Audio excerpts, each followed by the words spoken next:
Even in failure, he was such a charming young man. I accepted his handshake without a second thought. Nancy.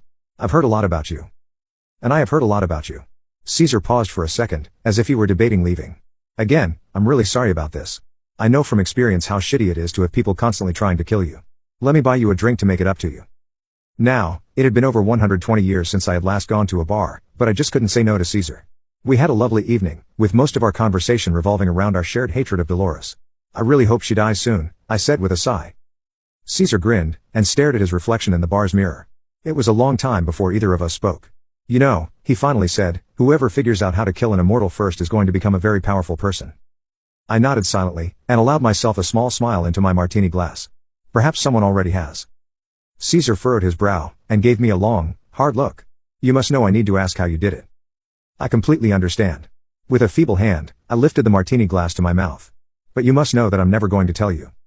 Another long silence passed. Caesar stared straight into my eyes, with a look that was a mix of anger and begrudging respect.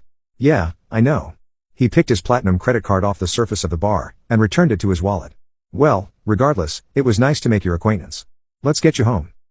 He was so charming that I almost wanted to tell him, but I just smiled and lowered myself from my chair. I think that would be for the best.